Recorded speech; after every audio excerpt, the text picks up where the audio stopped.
It certainly got punchier, I think it's fair to say, Alistair. A real row of words continuing this afternoon here in Rome. Just to give you some context to all of this of course is a row fundamentally about fishing and the access that both British and French fleets have to each other's waters.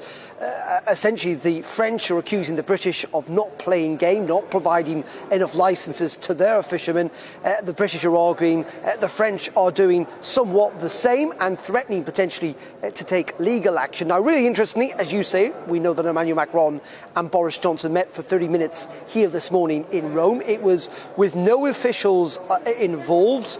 There were no cameras invited. It was literally just the two of them in a room. And yet, they've got two very different takes on what happens.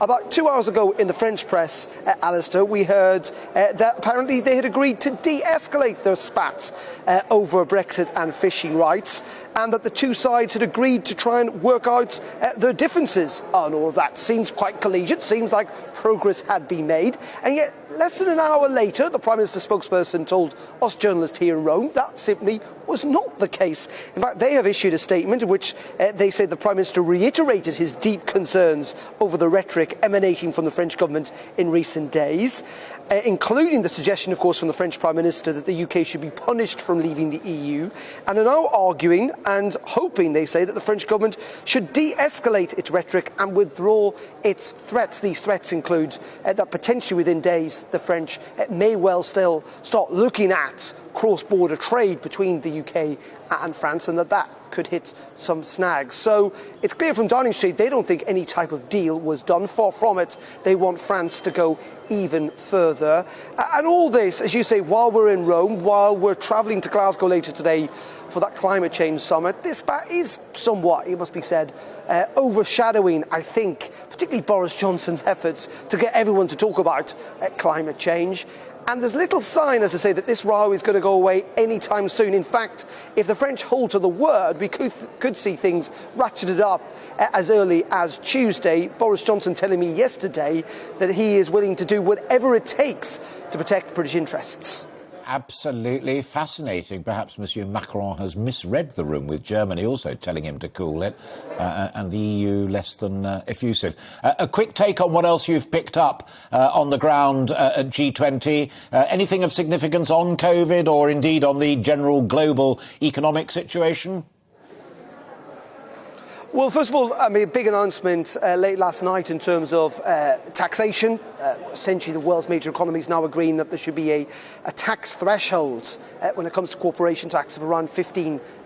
Quite significant. It's going to have an impact on many countries like the Netherlands, like Ireland, for example, that have got low tax economies. The idea, of course, behind that, as we all know, is that many feel corporations like Google, Amazon are too easily shifting their profits around and not paying a proper amount of tax, particularly in countries like Britain, for example. So that is a significant move. It was pushed by President Biden, has been accepted here at the G20. Those negotiations as a precursor on climate change are continuing today. We're going to hear from the world leaders actually in the next couple of hours as they hold their final broadcast press conferences, so we'll get a better sense of whether there's been any substantial progress, really. But of course, we're only at the start of those negotiations, considering they will spill into Glasgow for the next 2 weeks.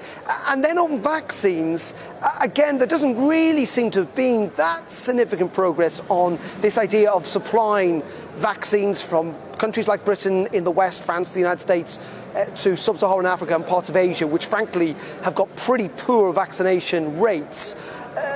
We know that countries have committed individually lots of vaccines. Many, including the former British Prime Minister Gordon Brown, were calling on G7 or G20 leaders to go further this weekend. I'm not entirely sure they're going to get there, Alistair, but we are going to get that final communique probably by close of play, 5 or 6 o'clock this afternoon here. We'll get a better sense of that. And then pretty much all of us and all those leaders are going to get on the planes and fly to Glasgow for a pretty crucial 2 weeks. With Prince Charles, as you heard there, saying it's the last chance saloon. Boris Johnson saying this is the moment of truth when it comes to try and tackle the long-term possibilities and difficulties emanating from climate change.